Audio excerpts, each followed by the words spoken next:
पंतप्रधान नरेंद्र मोदी यांची सभा उद्या यवतमाळच्या भारी या परिसरामध्ये होणार आहे। महिला बचत गटाचा मोठा मेळावा सभा जी आहे ती या ठिकाणी होणार आहे।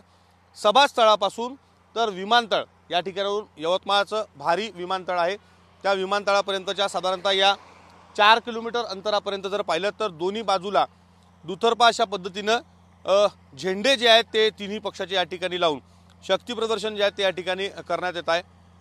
राष्ट्रवादी काँग्रेस, अजित पवार गट, शिवसेना, भाजपचे झेंडे जे आहेत ते दोन्ही बाजूला या ठिकाणी लावण्यात आलेले आहे। सोबतच आपण पाहू शकतो की कशा पद्धतीनं या संपूर्ण बाजूला बॅरिगेटिंग जे आहे ते लाकडाचं करण्यात आलेलं आहे।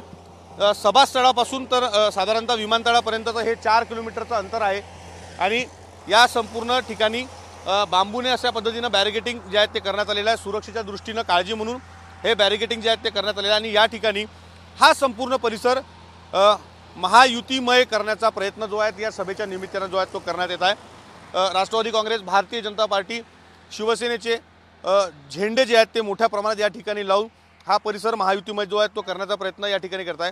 उद्याच्या पंतप्रधान नरेंद्र मोदींच्या सभेला मोदी काय नेमक्या घोषणा करतात आणि काय नेमकं या संपूर्ण संदर्भानं बोलतात हे पाहणं महत्त्वाचं असणार आहे।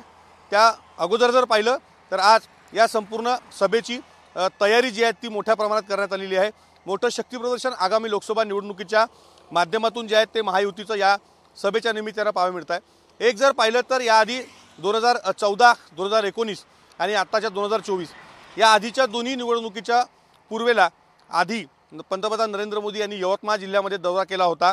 2014 मध्ये दाबडी या ठिकाणी पंतप्रधान नरेंद्र मोदी आले होते आणि 2000 या ठिकाणी 19 मध्ये पांढरकवडा या ठिकाणी अशाच पद्धतीने मेळावा झाला आणि आता लोकसभा निवडणुकीच्या आधी 2024 मध्ये हा यवतमाळचा मेळावा होतोय। नेमकं काय कारण या मेळावा घेण्यामागचं हे निवडणूक निकालानंतरच पुढे येईल। कॅमेरामॅन अनिकेत दहातोंडेसह विवेक गावंडे, TV9 मराठी, यवतमाळ।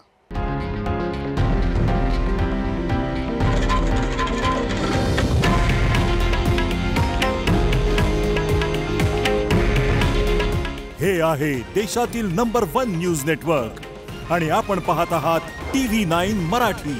काळजी तुमची, हित महाराष्ट्राचं।